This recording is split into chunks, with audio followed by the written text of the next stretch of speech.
J'habite près d'un parc et j'ai une théorie. Les joggeurs du dimanche sont d'anciens athlètes olympiques en retraite spirituelle. Tu les vois passer avec leur brassard qui serre le biceps, leur montre GPS qui calcule la distance par rapport à la Lune, et ce petit regard déterminé, vide, comme s'ils pourchassaient un ennemi intérieur. Moi, je suis assis sur un banc avec un pain au raisin, et je les regarde. Il y a toujours un type en cuissard moulant qui court en poussant une poussette. La poussette va plus vite que lui. Il sprint en mode papa poule sous adrénaline. Le gamin dort, la morve au vent. Un autre fait des étirements contre un arbre, des postures incroyables, la jambe derrière la tête, et il m'a regardé avec un air de dire « Toi aussi, tu pourrais ». Non, moi je peux à peine toucher mes genoux sans couiner. Ma souplesse, c'est réussir à enfiler mes chaussettes sans m'asseoir. Les joggeurs ont aussi un rituel. Ils tapotent leur montre à l'arrivée, lèvent les bras, puis mettent les mains sur les hanches en regardant le sol comme si le bitume allait leur fournir une réponse. Ensuite, ils boivent une eau violette, isotonique, au goût de cactus chimique. J'ai essayé une fois de faire un footing, j'ai mis un short, j'ai téléchargé un plan d'entraînement, du canapé aux 5 km. J'ai couru 400 mètres. J'ai eu un point de côté, un pigeon m'a frôlé. J'ai marché en boitant jusqu'à la boulangerie. Le compteur affichait distance 0,4 km, allure 12 000 km, fréquence cardiaque alpiniste. J'ai posté une story avec la photo du pain au raisin et un jogger m'a répondu « Félicitations, l'important c'est de participer ». Oui, j'ai voulu faire une détox après les fêtes. Ma copine m'a dit « On fait une semaine sans sucre, sans alcool, sans gluten, sans lactose, sans caféine, sans plaisir ».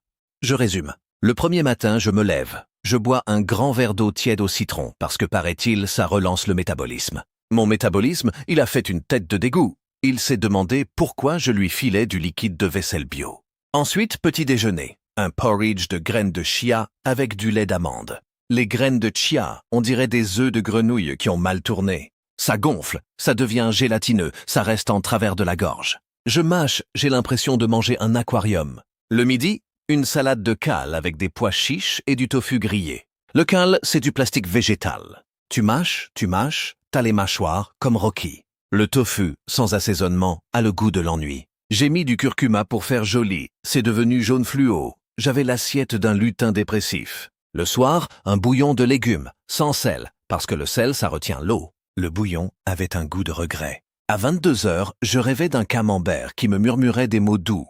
Le 4e jour, j'ai craqué. J'ai mangé une madeleine en cachette dans la cuisine, la lumière éteinte, comme un criminel. Ma copine m'a surpris, j'avais des miettes sur le pull.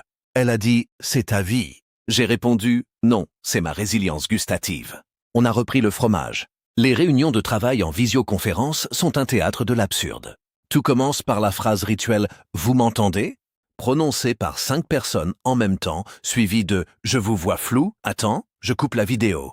Il y a toujours un collègue qui partage son écran et qui montre accidentellement ses onglets de navigateur avec symptômes hernie discale, comment démissionner sans préavis et recette moelleux chocolat. Le silence qui suit est palpable.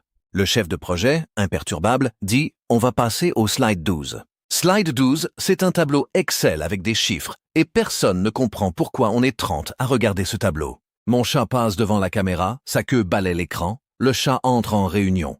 Ma responsable dit « Oh, il était mignon, comment il s'appelle ?» Je dis « Roméo ». Et là, tout le monde se met à parler de son propre animal. La réunion dévie sur les croquettes sans céréales. La réunion est morte. Puis arrive le moment dramatique du « un tel, tu es en mute ». Le mec gesticule, il fait des signes, il désigne son micro. On lit sur ses lèvres « Je suis en mute, c'est ça ». Il finit par taper dans le chat. Je suis en mute depuis 10 minutes. J'ai répété 3 arguments décisifs dans le vide. Tout le monde rit, l'ambiance se détend. La réunion se termine par « On fait un point la semaine prochaine, même créneau, je vous envoie le compte rendu par mail ». Le compte rendu n'arrive jamais. La semaine suivante, on recommence.